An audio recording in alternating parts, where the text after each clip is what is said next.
이제 사우디한테도 그렇죠. 좀 생산 좀 늘려달라. 좀 생산 좀 늘려라 전화하고. 근데 뭐 계속 씹죠. 거기서 씹는 거죠. 뭐 전화도 안 받는다는데요. 보면 전화해도. 사우디는 또 뭐 약간 정치적인 이유로도 바이든 요청을 거부하는 그런 것도 있다는 썰도 있더라고요. 그런 썰 그래서 많더라고요.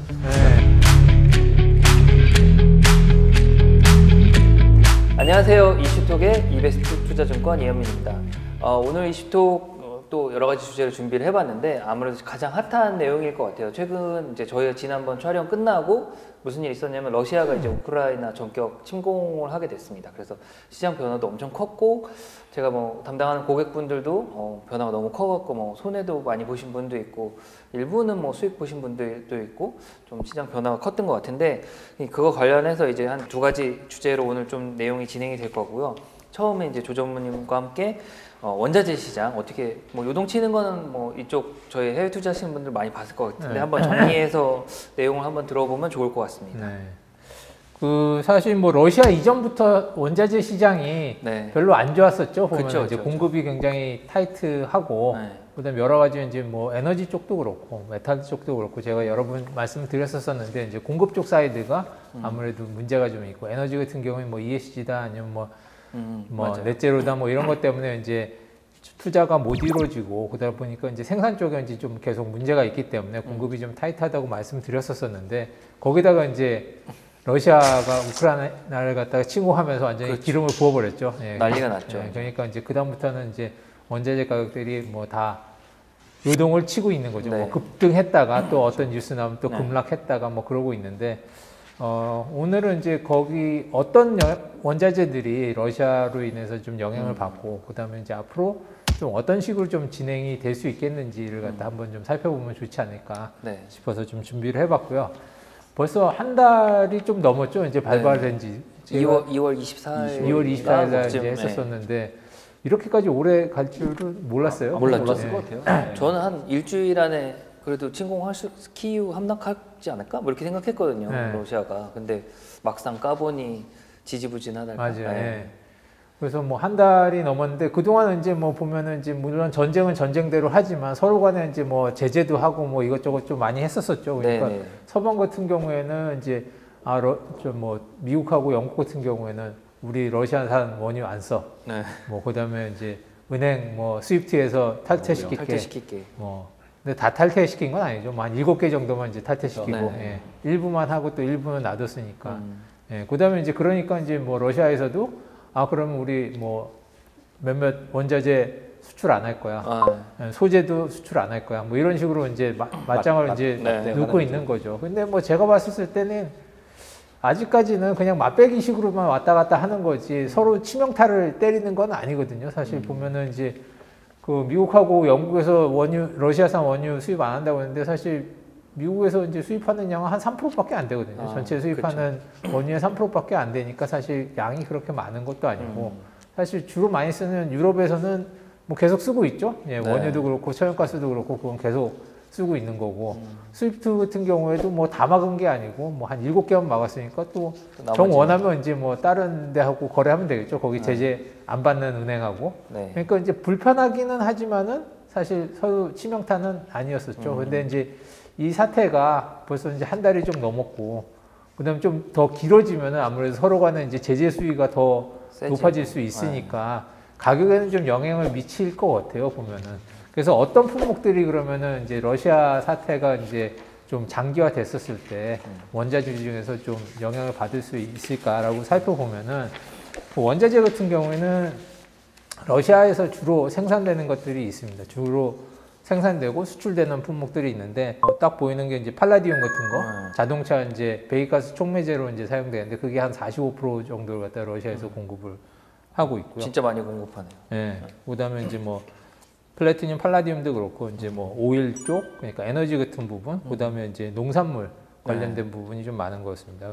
니켈도 이제 배터리용으로 쓰이는 게 이제 클래스 1 쪽으로 이제 좀 고순도 니켈 같은 경우에 러시아가 차지하는 비중이 한 20%가 넘거든요. 그러니까 이제 그런 부분 쪽도 영향을 좀 많이 받을 수 있을 것 같고요.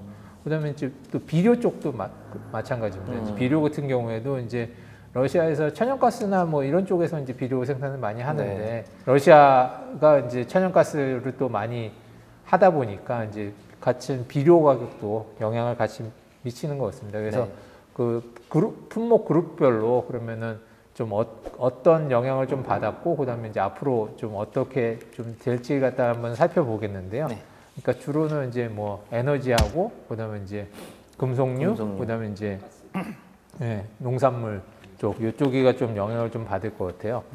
그래서 금속 같은 경우에는 뭐 발발 직후에는 다들 그냥 와장창 올라왔다가 그다음에 또 조정을 받았죠. 보면 금속 같은 경우에도 뭐 물론 이제 여전히 높은 수준이긴 하지만은 최고로 올라갔을 때보다는 좀 조정을 받았고요. 그렇죠. 정점은 좀 찍고 내려온 것 같아요. 정점은 찍고 내려왔죠. 그러니까 그 중에 제일 뭐 대표적인 게 니켈이죠. 뭐 니켈 같은 경우에는 이제 한 2만 불 하던 게 갑자기 한 이제 10만 불까지 장중에 뭐 물론 이제 LME에서 캔슬 시키는 바람에 뭐 10만 불에 이제 다 적이 되진 않았지만은 적어도 이제 뭐 4만 8천 불까지는 이제 올라갔었던 거고 그다음에 이제 거래 중지되면서 이제 내려왔었었고 그런 게 이제 처음이죠. 뭐 사실 이런 처음 봤어요. 저도 이런 거 처음 본 거고. 브로크윌 나름 그래도 10년도 넘게 했는데 이런 거는 처음 봤고 손 쓸 수가 없을 만큼 막 가니까 이게 이제 뭐 보면은 뭐 물론 이제 그 러시아 침공도 뭐 있었었지만은 사실 주 원인은 이제 그 중국 칭산 그룹 거기에 이제 주로 이제 그 니켈하고 그다음에 스테인리스 쪽 많이 만드는 업체인데 거기서 그 전부터도 좀 그 매도 플레이를 좀 많이 했었었죠. 작년에는 이걸로 좀 돈 좀 벌었거든요, 여기서.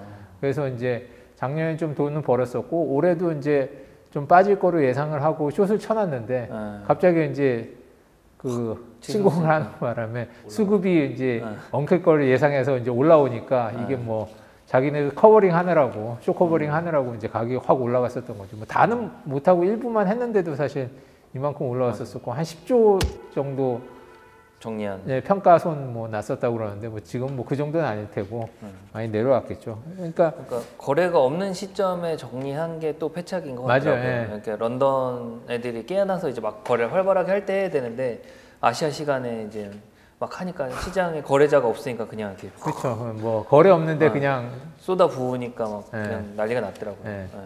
그래서 니켈도 사실 보면은 이제 어느 정도 확 올라갔다가 좀 조정은 좀 받은 상태고, 그다음에 아까 얘기한 팔라디움 같은 경우에도 뭐 올해 그냥 와장창 올라왔었었죠. 보면 거의 뭐 한 2배 가까이로 올라왔었다가 다시 좀 조정을 받은 거고, 그다음에 이제 구리 같은 경우는 좀 영향이 좀 덜하죠. 그 러시아에서 차지하는 비중이 그렇게 크진 않기 때문에 구리 같은 건 적어 뭐 상대적으로 좀 적기는 했습니다. 하지만 이제 구리 같은 경우에는 이제 작년에 사실 좀 많이 올랐었었고 그 이후에는 이제 좀 사실 어느 정도 레인지 안에서 좀 그렇죠. 소강 상태? 소강 상태로 좀 움직였었었는데 그래도 보면은 전반적으로는 뭐 한참 올라갔다가 이제 조정 받았지만 약간씩 그래도 좀 위쪽을 갖다가 좀 테스트를 하는 것 같아요.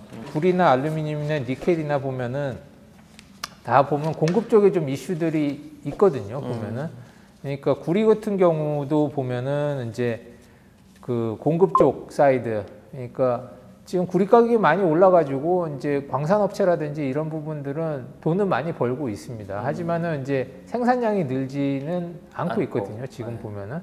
그다음에 수요 측면에서도 구리 같은 경우 보면은 이제 2월 달에는 이제 춘절 관련된 연휴 있었었고, 그다음에 이제 3월 달에는 이제 그 락다운 쪽, 상해도 락다운되고 뭐 이렇기 때문에 공급이 사실 좀 타이트한 상황이지만은 수요도 좀 어느 정도 위축된 부분들이 있거든요. 그러니까 그런 부분들 때문에 이제 수요가 이제 공급은 사실 금방 늘어나기 어려운 거고 수요 같은 경우에는 이제 락다운이 좀 풀린다든지 이러면은 좀 올라올 수 있는 부분들이 있거든요. 그래서 제 생각에는 이제 그 구리도 그렇고 이런 부분들은 위쪽 사이드는 좀 상방 쪽은 좀 열려 있는 게 아닌가. 그리고 하방 쪽은 좀 굉장히 좀 제한이 니켈처럼 한번 해야 되는 거죠? 아니요, 니켈처럼 안 해도 될 것 같아요. 그러니까 구리 너무 스테이블하더라고요. 너무 스테이블하긴 한데 이제 봤었을 때는 그 수요 쪽 같은 경우는 어느 정도 좀 억제돼 있는 부분들이 좀 있는 것 같아요. 중국 쪽에서 최근 수요가 좀 약했거든요. 보면은 이제 뭐 그 올림픽도 있고 그다음에 이제 뭐 춘절도 있고 뭐 이래 가지고 이제 사실 원래 그, 좀 예, 그렇죠. 좀 원래 비싸야 되는데. 네. 예, 거기 이제 생산이라든지 이런 게 좀 활발해야 되는데 네. 이게 이제 좀 억제된 부분이 있었었고 이제 맞습니다. 코로나로 인한 락다운 같은 경우에도 또 뭐 이렇게까지 좀 심하게 할 줄은 생각을 못했는데 생각보다는 좀 심하긴 하죠. 예. 그렇죠. 그러니까 뉴스에 많이 안 보아서 그렇지 중국은 되게 심하게 락다운을 하고 있더라고요. 네, 세게 하죠. 세게 네. 하죠. 예. 뭐 홍콩도 엄청 심각했었는데 최근에 뭐 지금도 막 난리예요. 지금도 아직도 그렇게 막 난리치고 있더라고요. 예. 근데 뭐 언제까지나 뭐 이렇게 할 수 있겠습니까? 이게 참, 뭐, 예. 이거 예측 불가니까 이게 네. 독재니까 어떻게 생각하냐. 그 네. 뭐 중국은 백신 이슈도 좀 있는 것 같고요. 뭐 네. 시노백 위주로 했는데 얼마나 방어되는지에 대한 확신이 없으니까 예. 거기만 좀 다르잖아요. 서구권 국가들은 좀 비슷한 약들을 썼고 비슷한 방식이고 걔네는 이제 자기들 것만 있으니까 사실은 뭐, 예. 뭐 효과가 없을 수도 있죠. 그래서 지금 수요가 사실 올라갈 수 있는 부분들이 많이 있는데 그 부분이 좀 억제되어 있는 부분이 사실 있는 것 같아요. 근데 공급은 계속 타이트하고 이게 좀 늘어나기는 당분간 좀 쉽지 않을 것 같거든요. 그렇기 때문에 이제 수요 쪽만 조금 살아나면은 구리 같은 경우에는 좀 위쪽으로 올라갈 수 있는 포텐셜이 지금 포텐셜이 계속 레인지 안에서 움직이고 있긴 했지만은 좀 올라갈 수 있는 가능성이 좀 있어 보이고요. 그럼 알루미늄이 니켈 쪽도 마찬가지입니다. 그러니까 알루미늄 같은 경우에도 이제 뭐 자동차나 아니면은 건설 뭐 이런 쪽 포장재 쪽으로 이제 많이 쓰이는데 그쪽 같은 경우에도 이제 수요 부분이 이제 조금씩 살아나고 있는 상황이고 그다음 공급 쪽도 좀 타이트한. 타이트합니다. 알루미늄도 그렇고 니켈 쪽도 그렇고 그렇기 때문에 이런 부분은 이제 공급은 계속 좀 타이트하다. 근데 이제 수요 부분에서 좀 살아나는 게 이제 보시면은 이런 부분에 있어서는 이제 러시아 쪽 영향이 러시아 쪽하고 이제 같이 맞물려 가지고 한번 보시면은 시장을 갖다 좀 판단하는데 좀 도움이 되지 않을까 그렇게 생각이 되고요. 네. 그다음에 이제 원유 같은 이제 에너지 같은 경우는 이제 러시아가 굉장히 이제 영향이 큰 분야죠. 보면은 이제 이로 인해 가지고 이제 원유 가격도 뭐 올해 급등을 했고, 그다음에 이제 가스는 뭐 거의 천정부지로 올라갔죠. 예. 그러니까 이제 요게 이제 같이 비교를 해놓은 건데 이제 뭐 가스하고 석탄하고 이제 뭐 코일하고 그다음에 뭐 오일하고 이제 다 근데 단위들이 다 틀리지 않습니까? 네. 이제 어떤 건 MMBTU고 어떤 건 배럴이고 뭐 그래서 이제 이걸 갖다가 MMBTU로 누가 이제 계산을 해놓은 건데 그걸로 이제 따져 보면은 유럽 쪽 가스 가격은 진짜 많이 올랐네. 62불, 62불이면은 배럴로 따지면은 이게 한 360불 정도 되는 겁니다. 예. 와. 그러니까 뭐 어마어마하게 오른 거죠. 이제 지금 뭐 원유 가격 같은 경우에도 뭐 100불이 다 넘어갔지만은 가스 러시아는 3분의 1만 3배로 돈을 받고 있는 거네요. 그렇죠. 비싸게 이거 받는 유로피안 거죠. 가스는 전부 다 거의 러시아에서 러시아가 뭐 40% 이상 뭐 차지하죠. 공급을 하고 있는 거죠. 예. 뒤로는 따뜻한 거 아니에요, 러시아? 이 가격에 팔면? 아닐 것 같아요. 그러니까 왜냐면 뭐 전쟁하면서 쓰는 돈도 크니까 아마. 이게 올라서 또 전쟁 비용 쓰고 이래도 또 이게 또 나름 뭐 제재한다고 해도 뭐 지금 원유나 천연가스는 계속 사고 있잖아요. 보면은. 살 수밖에 살 없어요. 수밖에 없죠. 뭐 지금 그러니까 이제 그거를 깜빡으로- 끊어버리면은 이제 당장 뭐 문제가 되는. 냉방에서 자는 수밖에 없으니까 지금 올라가 있고, 그럼 뭐 어쩔 수가 없을 것 같아요. 그래서 지금 또 보면 이제 그 러시아 같은 경우에 이제 유럽 전체 가스의 한 45% 정도 공급을 하거든요. 보면은. 그러니까 파이프라인으로 대부분 공급을 하고 LNG도 좀 있습니다. 그러니까 두 개를 합치면은 이제 뭐 3,500억 그 큐빅미터 정도 되거든요. 보면은 그 유럽이 이제 수입하는 양이 보면은 이제 3,500억 그 큐빅미터 정도 되는데 그 중에서 이제 러시아가 차지하는 게 한 45%, 한 1,500억 정도, 1,500억 이제 큐빅미터 정도 되고요. 그러니까 이제 이 부분이 이제 만약에 이제 공급이 좀 차질이 생기면은 뭐 지금보다도 훨씬 더 영향을 많이 미치겠죠. 그렇죠. 보면은 예. 근데 이제 미국 쪽에서도 이제 그 이슈를 알기 때문에 그럼 우리가 좀 도와줄게. 그러니까 천연가스 같은 경우에 우리가 그럼 LNG로 공급을 보내주겠다. 좀 할게라고 얘기한 양이 이제 150억 정도 되니까 러시아에서 공급하는 양의 이제 한 10분의 1 정도는 이제 미국에서 준다고 그랬죠. 근데 사실 뭐 10분의 1 정도 공급받아 가지고는 뭐 좀 사실 어렵죠. 예, 문제가 해결되기는 어려울 것 같고, 그나마도 이제 미국에서 이걸 추가로 생산해 가지고 준다는 게 아니고 딴 데 주던 거를 갖다가 돌려서 이제 유럽에다가 준다는 거거든요. 그러니까 이제 뭐 예를 들면은 주로 많이 가는 이제 한국이나 뭐 일본, 중국 이쪽 가는 그쵸, 좀 물량을 갖다 좀 줄여서 적게 줄이고. 예, 좀 줄여가지고 중국 줄 거 개 주고 그렇죠. 싸게 30%는 러시아는 중국에서 사고 중국은 러시아에서 사고 중국이 러시아에서 살 수 있죠. 예. 그럴 수 중국은 있죠. 이제 러시아에서 파이프로 사면 되니까. 네, 예. 8% 사고 예. 바터죠 바터 이제 주거니 받거니. 어쨌든 간에 예.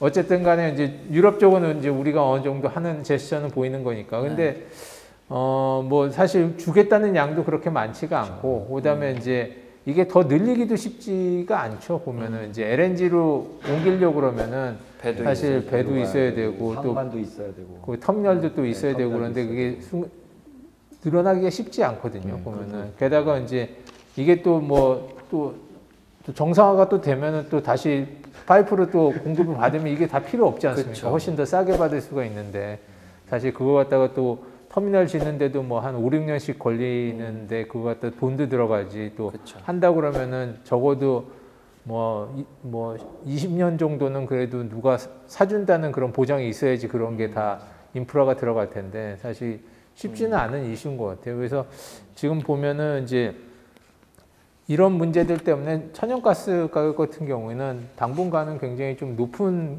수준을 갖다가 유지할 수밖에 없는 게 아닌가, 이렇게 생각이 좀 됩니다. 그러니까 우크라이나 전이 이제 어느 정도 종전이 된다 하더라도 쉽게 그렇게 해결되지는 않을 것 같고, 그다음에 이제 원유도 사실 지금 뭐 좀 줄어들고 있죠. 러시아에서 이제 바깥으로 나가는 게, 러시아 같은 경우에는 이제 전 세계에서 두 번째로 원유를 많이 생산하는 국가인데, 네. 보면은 이제 뭐 미국하고 영국은 이제 수입 안 한다고 얘기를 했고, 그다음에 이제 유럽 쪽에 있는 뭐 정유사들 같은 경우에도 물량을 좀 줄이고 있죠. 뭐 보면은, 그러니까 이제 전쟁이 막 터졌을 때는 이제 그 정도 수출량을 유지를 했지만은 사실 시간이 가면 갈수록 이제 수출량 자체가 줄어들고 있는데요.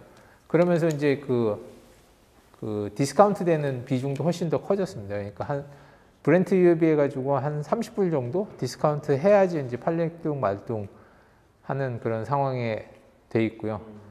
예. 그리고 또 러시아 같은 경우에는 원유 수출도 많이 하지만은 제품 수출도 상당히 많이 하는 나라입니다. 그러니까 제품 같은 경우에는 한 8% 전 세계 공급량의 한 8% 정도 공급을 하는데, 그 중에 제일 많은 게 이제 디젤 쪽의 원료가 되는 부분이거든요. 그러니까 언피니시드 오일이라고 돼 있는 게 그게 이제 디젤 쪽 원료로 이제 사용되는 그런 유종인데, 그쪽이 제일 많습니다. 그러다 보니까 이제 요즘에 디젤 가격도 많이 올랐죠. 예. 우리나라는 이제 뭐 세금 때문에 이제 디젤 가격이 휘발유 가격보다 싸지만은, 미국 같은 경우에는 사실 디젤 가격이 원래도 보면은 휘발유 가격보다 더 비쌌었거든요. 근데 지금은 뭐 거의 이제 사상 최고가로 올라왔고요. 휘발유도 그렇고 디젤 가격도 그렇고. 예. 그렇죠. 기름값이 비싸지니까 차 운행도 좀 줄은 것 같기도 해요. 예. 디젤 같은 경우에는 이제 문제가, 뭐 디젤이 주로 쓰이는 게 이제 주로 화물 그쵸. 쪽이지 않습니까? 이제 화물 쪽에 이제 주로 디젤이 쓰이고, 그다음에 이제 농사 지을 때 쓰는 뭐 트랙터라든지 뭐 이런 것들도 다 디젤 들어가는데, 이제 화물 같은 경우에 화물 트럭들이 이제 디젤 쓰는데 이렇게 가격이 올라가면은 이제 사실 운송하고 이런 것도 남는 게 이제 많이 줄고, 없으니까, 사실 가뜩이나 요즘은 이제 화물차 운행하는 저기도 이제 찾기가 점점 어려운데, 그런 비용들이 이제 점점 커지고 있고, 그다음에 이제 그 농산물 같은 경우에도 보면은 이제 비료 가격도 올라가는데, 이제 이런 기름값도 올라가면 사실 그러네요. 예. 농산물도 가격이 오를 수 있네요. 예. 그러니까 굉장히 어렵죠. 그러니까 뭐 러시아 같은 경우에는 이제 러시아 우크라이나 합치면은 이제 밀 같은 경우에 전 세계 수출량 한 3분의 1 정도 그렇죠. 한다고 그러는데, 이제 일단은 농사도 잘 못 짓는 데다가 그다음에 비용도 이렇게 올라가니까 뭐 좀 이 사태가 상당히 좀 오래 가지 않을까. 왜냐하면 농산물이라는 게 또 시기가 있기 때문에, 한번 또 시기를 놓치면 그게 재배를 또 재배를 못하니까. 못하는 부분도 있어서 4월이라고 그러더라고요. 아, 네. 파종이요? 밀 파종이 이번에 그 4월에 안 끝나서 안 끝나면은 바로 안 끝나면은 1년 내내 없대는데요. 빵을 먹을 수 있을 때 먹어야 되는 게 될 수도 있겠네요.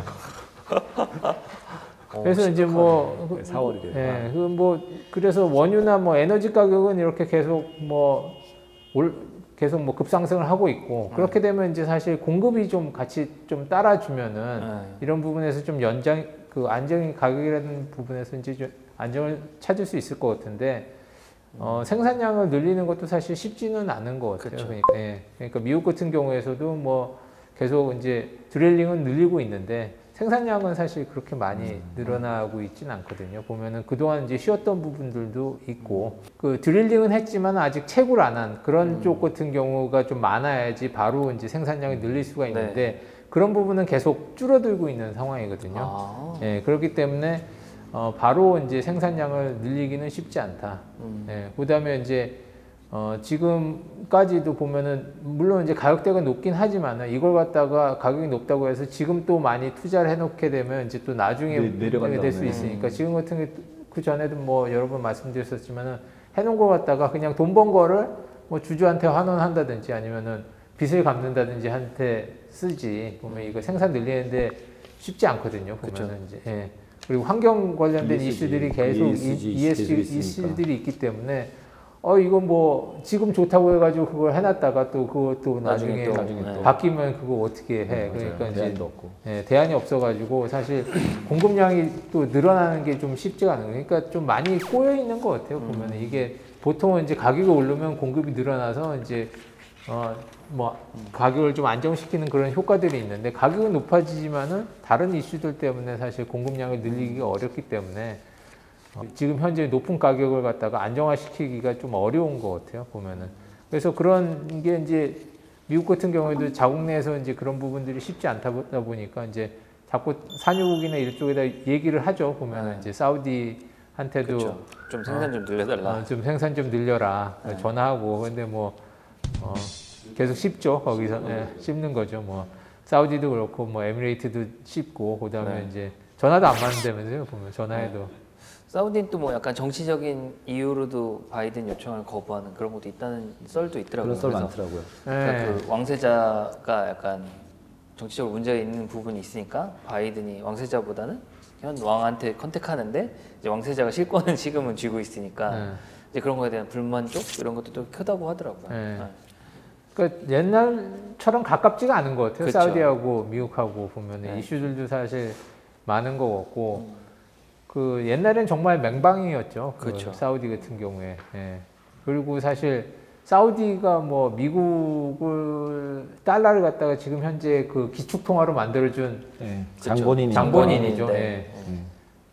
그리고 뭐 그러니까 사우디 같은 경우에도 가서 했는데도 뭐 사우디도 안 늘려준다고 그러지. 그다음 뭐 그러다 보니까 이제 뭐 베네수엘라나 뭐 이런 데 가서도 이제 생산량 늘려달라 뭐 이렇게 계속 얘기를 하고 있는 거고. 근데 그런 데서도 뭐 딱히 그렇게 쉽게 좀 늘리는 것 같지는 않고 뭐 그러다 보니까 이제 뭐 가장 큰 돌파구 될 수 있는 게 뭐 이란 쪽 아니겠습니까? 그러니까 그 저기 제재 풀어주면서 이제 이란 생산 늘리면 그래도 일에 한 200만 배럴 정도는 이제 추가로 공급될 수 있으니까 그 정도면 이제 어느 정도 좀 안정시킬 수 있는 부분들이 있거든요. 그렇기 때문에 이제 그 부분에 있어서 미국이 좀 많이 신경을 쓰고 있는 것 같고. 그러다 보면 이제 뭐 또 제재 풀리고 뭐 그다음에 이란산 원유가 이제 또 시장에 나올 수도 있겠죠. 그렇죠. 뭐 그렇긴 한데 이제 뭐 또 그렇게 해서 얻는 부분이 있으면 미국 입장으로 봤을 때 또 잃는 게 또 있는 것 같아요. 그러니까 지금 보면은 아까도 말씀드린 것처럼 이제 미국 달러가 기축통화로서 이제 했었던 게 사우디가 결제를 갖다가 석유 사면서 사는 결제를 갖다 다 달러로만 받겠다고 했기 때문에 사실 달러가 그 정도의 위치에 이제 올라갔었던 건데 지금 보면 이제 사우디하고 미국하고 이제 사이가 별로 안 좋다 보니까 이때까지는 이제 그 미국에서 이제 사우디 국방을 갖다 어느 정도 지켜주고 그다음에 이제 기축통화를 만들었었는데 지금 보면은 이란 쪽을 갖다가 계속 서포트하고 그다음에 이제 또 미국 같은 경우 최근 들어서는 이제 자기의 이익을 위해서 이제 우방들을 갖다가 좀 이렇게 홀대하는 모습들을 좀 많이 보였었잖아요. 그러니까 사우디 같은 경우도 그렇고 그러다 보니까 이제 사우디 같은 경우에도 이 믿을 놈 하나도 없네. 이제 딴 길 좀 찾아봐야 되겠네. 그렇죠. 뭐 이렇게 해서 보는 게 이제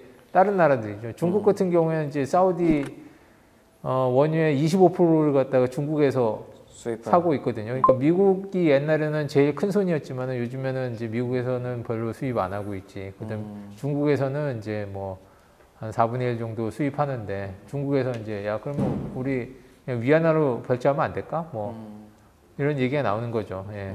사우디 입장에서 봤었을 때 옛날 같으면 말도 안 되는 소리 뭐 이렇게 얘기를 했겠지만은 그렇죠, 그렇죠. 요즘 같은 경우에는 이제 그래 뭐 정도? 한번 생각해 볼까? 명동의 사례를 고민해 볼 필요가 있는데 네? 사우디는 명동처럼 될 수 명동이요? 있죠.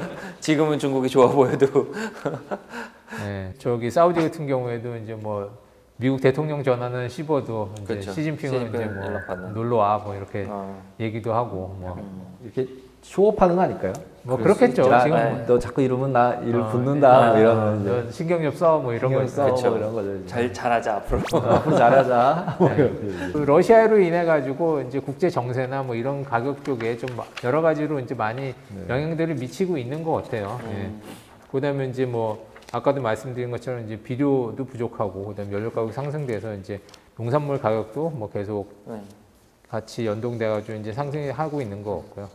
그래서 뭐 정리를 해가지고 한번 좀 말씀드리면은 이제 러시아발 이제 원자재 공급난으로 인해 가지고 여러 가지 이제 좀 문제가 발생되긴 했는데 보면 이제 첫 번째로는 이제 친환경 에너지로서의 전환이 좀 쉽지 않다. 예상보다는 이제 훨씬 더 어렵다 보면은 그러니까 예전에는 이제 뭐 저기 넷제로나 뭐 이런 것들 때문에 이제 계속 친환경 에너지 쪽으로 이제 전환을 갖다가 서두르고 특히 뭐 미국 같은 경우에도 바이든이 이제 그쪽에 굉장히 신경을 쓰고 있기 때문에 그쪽으로 많이 전환을 하고 있는데 지금 에너지 문제가 터지다 보니까 지금 뭐 천연가스 가격이 저렇게 올라가고 저거 하니까 다시 석탄 떼고 뭐 이렇게 되는 거 아니겠습니까? 그러니까 이제 석탄 올라가는 것 같아요. 석탄도 엄청나게 올라가고 보면 이제 그렇다 보면 이제 다시 좀 친환경 쪽은 좀 소외를 좀 당분간은 지금 급한 불부터 꺼야 되기 때문에 좀 예상보다는 좀 더 딜레이가 될 것으로 예상이 되고요. 그다음에 이제 원유나 천연가스, 전기, 농산물 같은 이제 가격이 다 올라가지 않았습니까? 그러니까 지금 물가 잡으려고 아마 노력을 해도 보면은 지금 보면 쉽게 잡힐 원자재 가격이 이래 가지고는 물가가 쉽게 잡힐 것 같진 않아요. 쉽게 잡히지 않을 것 같아요. 뭐 글로벌리 안 잡힐 것 같아요. 그럴 것 같습니다. 네, 그러니까 뭐 단순히 뭐 식품 좀 잡고 뭐 좀 잡아가지고 될 게 아니고 거기에 다 원료로 쓰이는 그런 재료들이나 아니면은 에너지가 지금 다 올라 있는 상태이기 때문에 당분간 뭐 물가 잡기는 굉장히 어려운 상황이 계속 유지가 될 것 같아요. 유럽 쪽은 그래서 뭐 석유 아끼기 운동 뭐 이런 거 시작했다 그러더라고요. 벌써요? 절전해야죠. 뭐. 절전하고 기름 조금 쓰고 뭐 이런 거 나온다고 국가가 정책으로 캠페인 걸고 있나 보더라고요. 심각할 수 있겠네요.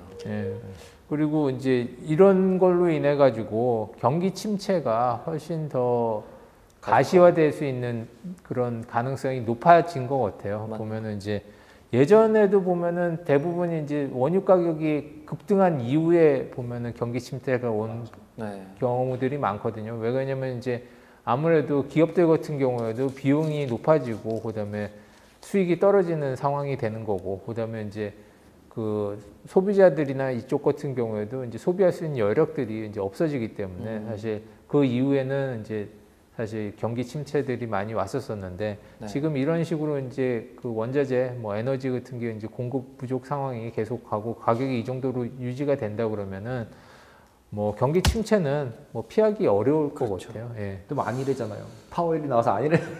미국은 아닐 수 있죠. 미국만 빼고 다 그럴 수 있지. 네. 제가 봤을 때 일본이 제일 안 좋은 예신 것 같아요. 최근에 보니까 일본이 그 전기가 민영화돼 있잖아요. 일본은 그러니까 원자재 가격이 오르니까 전기값을 엄청 올린다는 거예요. 근데 그게 가정은 뭐 아끼면 되는데 공장에 미치는 영향이 엄청나게 크더라고요. 공장을 못 돌리고 그럼 공장 가동 시간을 줄이면 생산이 줄니까 판매가 줄고 그러면 제일 먼저 줄일 수 있는 게 인건비니까 인건비를 줄이면 소비 여력이 떨어지고 악순환에 이제 단추가 들어가는 거거든요. 근데 갑자기 전기 요금이 내릴 리는 없거든요. 예를 들어 뭐 누군가 희생을 감내해야 되잖아요. 정부면 정부가 그냥 세금으로 메운다든지 이런 게 되는데 민간 기업이니까. 지금 일본만 돈 찍잖아요. 네. 그래서 그쵸, 예. 더구나 N 가치도 떨어지고 있기 때문에 거기가 이제 아주 위험한 코스에 들어갈 수 있는 조건은 많이 갖고 있죠. 일본. 그래서 뭐 이게 이제 이런 사태가 좀 장기화되면은 사실 경기 침체 쪽은 좀 눈여겨 좀 보실 필요가 있을 것 같아요. 단기적으로는 이제 원자재 가격도 올라가고 뭐 이렇긴 하겠지만 이제 본격적인 이제 경기 침체되면은 사실 원자재라는 게 또 내려갈 수 예, 있죠. 같이 이제 영향을 받을 과거 보면은 기름값은 이랬다가 이렇게 내려가잖아요. 맞아요. 예. 그쵸. 일자로. 예. 그러니까 단기적으로는 이제 그렇지만 장기적으로 이게 끌면은 사실 원자재 시장에도 장기적으로 봤을 땐 좋은 요인은 아니다. 그렇죠. 예, 이렇게 근데 유가가 볼수 이렇게 있을 것 올라가서 계속 위에 있었던 적은 별로 없지 않나요? 이렇게 점프했으면 다 버틸 수가 없잖아요. 그러니까 그렇죠? 여기서 조금 예. 갔다가 거의 이렇게 확 내려왔죠. 내려왔었잖아요. 부족해서 뭐 저거 했는데 뭐 버틸 수 있으면 계속 올라가겠지만은 그죠. 결국 안 쓰는 수밖에 없는 뭐 거니까. 우리 못 쓰겠어 모르죠. 뭐 예. 이러면은 서브 프라임이 없었다면 조금 그거는 뭐 100불이 오래 갔을 수도 있겠는데 그거 빼고는 오일 쇼크는 또 약간 올라- 이벤트성이어서 이렇게 스파이크 올라갔다가 형태가 스파이크였죠. 있었고 그리고 뭐 약간 그 원유 관련 역사 보면 사우디는 그런 걸 이렇게 좀 이렇게 중지하고 싶어 하지만 말을 안 듣거든요. 대부분 생산하는 국가가 뭐 나이지리아나 이런 데들 자기 원하는 대로 막 맘대로 하니까 뭐 보통 그래서 스파이크 했다가 내려왔던 경우가 많은 것 같고 이번에는 뭐 사우디도 나름 고민에 빠지지 않을까요? 오펙 플러스로 러시아랑 손잡고 나름 그 쉐일 오일 죽이려다 실패한 건 나름 잘 만회했는데 결국 못 죽였잖아요. 근데 이제 못 죽였잖아요. 자기도 죽을 뻔했는데 잘 넘어갔는데 이 러시아가 이제 쫓겨나면 사우디 입장에서도 싫다는 뭐 썰도 있더라고요. 그러니까 둘이 힘을 합쳐야 미국이랑 어떻게 좀 예. 비등비등인데 미국이 이제 동등한 입장에서 받아줄 이유는 없으니까 사우디를 다시 그러니까 사우디는 이제 러시아를 놓기는 좀 애매하고 분위기상은 좀 러시아랑 친하면 안 될 것 같고 얘는 복잡하겠네요. 그럴 것 같다는 생각이 들어요. 그렇네요. 복잡하겠네요. 네. 그래서 오늘 이렇게 원자재 관련해서 이렇게 얘기를 주셨는데 진짜로 뭐 매매하시는 분들은 많이 느끼셨을 거예요. 지난 한 달간 엄청난 충격적인 일들이 많았고 또 개인적으로 좀 추천드리고 싶은 거는 원유 지금 이제 저희가 짚어본 상품 중에 특히 니켈을 제외하고는 온라인으로 많이 거래하는데 원유도 그렇고요. 천연가스, 그다음 밀 이렇게 보면은 다 거래가 많이 되는데 상한 제한이 있습니다. 나름. 농산물은 농산물의 위험성은 거래가 막힌다. 그날 거래를 못해서 손절을 못한다. 이게 제일 크고 원유는 그렇게 막히는 게 없습니다. 그러니까 가면은 중간중간 거래가 중지되지만 이론상은 무한히 올라갈 수 있거든요. 그러니까 소위 투자자 입장에서 패닉에 빠지기 좋은 조건. 뭐 천연가스도 마찬가지고 천연가스도 심지어 그 레버리지가 크기 때문에 그래서 개인적으로 이제 이 방송 보신 분들한테 추천드리는 건 이제 포지션을 너무 길게 가져가는 거는 위험하다. 위험하죠. 특히 주말은 조심해야 된다. 왜냐하면 최근에 주말을 넘길 때 현물 시장은 주말에도 딜이 되니까 그 엄청 많이 올랐던 적이 있거든요. 그래서 꼭 일요일 날 뭐 하더라고요. 네. 기름 보면. 그래서 사실 현물 시장은 그날 선물이 폭등할 걸 알고 있었지만 일반 투자자분들이 그 정보를 얻긴 조금 어려웠으니까 주말은 조심해야 된다. 그리고 직원들도 힘듭니다. 그렇게 되면 저희라고 꼭 좋은 게 아니기 때문에 그렇게 해서 투자 지금은 제가 옛날에 투자 맨날 조심하라 저희 컨텐츠에서 얘기하는데 지금은 진짜 조심해야 되는 거고요. 제가 마무리할 때 항상 돈을 벌 기회도 있습니다 이런 얘기 많이 했는데 지금은 아닙니다. 지금은 잃을 기회가 많고 제가 개인적으로 아는 투자하시는 개인인데 올해 엄청 돈을 많이 벌었어요. 거의 뭐 억 단위로 수익이 났는데 뭐 자기가 쓰려고 일부 빼고 남은 돈으로 더 키우려고 했는데 한 번 맞아가지고 다시 이렇게 휘청 한 번 했거든요. 근데 그분이 경력이 많은데도 왜 그랬을까 보면은 이제 예외의 변수가 있는 거죠. 그러니까 좀 너무 많은 포지션을 오픈했고 그분 같은 경우는 이제 잘 벌니까 그래도 뭐 종잣돈이 한 5천이었는데 한 2, 3억 예를 들어 한 3억이 됐다 그러면 아무래도 배포가 커지잖아요. 그러니까 그런 리스크가 분명히 있기 때문에 조금 조심해야 된다 이런 생각이 들고 모르겠습니다. 저는 개인적으로 러시아가 최대한 빨리 전쟁을 끝내는 게 러시아한테 가장 좋은 러시아의 승리는 종전을 빨리 하는 게 맞지 않을까. 아까 뭐 저희가 가스 얘기는 했지만 제가 봤을 때 전반적으로 러시아한테 손해가 더 많다. 그리고 옛날 뭐 구소련 때처럼 다시 돌아갈 수야 있겠지만 뭐 북한도 버티니까 버티는 건 할 수 있겠지만 좋은 건 아닌 것 같더라고요. 쉽게 그럴 수 있는 상황은 아닌 것 같아요. 그래서 약간 뭐 공급망 어떤 분들은 그런 얘기 하더라고요. 공급망 재편도 있을 수 있다 이번 기회에.